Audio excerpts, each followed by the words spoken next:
بعضو خلکو د جادو په وجه باندې معده خرابوي. د معدې تیزابیت کله کله داسې زیات شي خولې ته تروي اوبه راځي، بدن سوځي، ورسره سرمنه سوځي، مخ سوځي، مخ باندې مختلف قسم دانې راخیږي، یو ښه کېږي بله راخیږي، بله ښه کېږي بله راخیږي. نو دغه شانتې که چاته دغه معدې مسله وي د جادو په وجه باندې ډاکټرانو ته ځي، دوايانې خوري، هېڅ قسم دوی پې اثر نه کوي. کله انټرسکوپ کوي، کله یو ټیسټ کوي، کله بل کوي، هر څه صفا کلیر راخیږي، خو بیا هم معدې مسله نه حل کېږي. دغسې مسله چاته جادو په وجه راغلي او جادو په وجه د معده ګیره شوي او کله خېټه خرابه، کله قبض، د بعضې خلک داسې چې په هفتو هفتو وي قبض وي، بلکل متیاز یې نه کېږي، غریبان تنګ وي.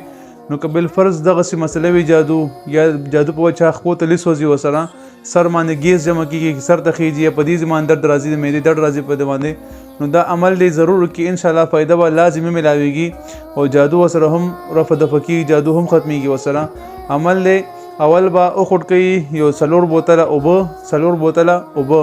هغه به وخوټ کوي 1.5 لیټرې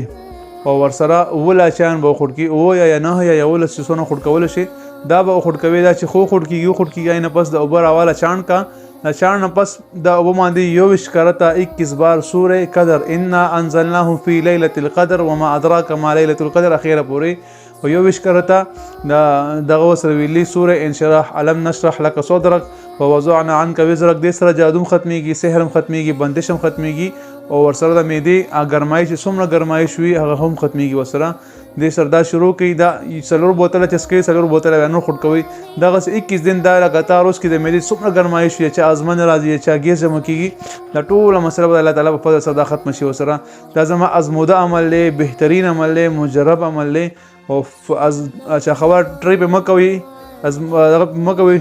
الحمدلله تجربه شوی عمل دی، مجرب عمل دی، وی کې فایده ګوره دعا راته کوئ. اکثر ملګري زمونږ نمبر غواړي، نو زمونږ نمبر یوټیوب چینل کې شته مفتی فیصل 034 هلته کې زمونږ نمبر شته، هغې کې هم داسې د محبت دپاره بې انتها مجرب وظیفې مونږ شیر کړي، اوس هم یو د هنډۍ والا عمل شیر کړی، بهترین عمل دی، تاسو هغه وګورئ، انشاءالله فایده به ضرور ملاویږي. السلام علیکم ورحمة الله وبرکاته.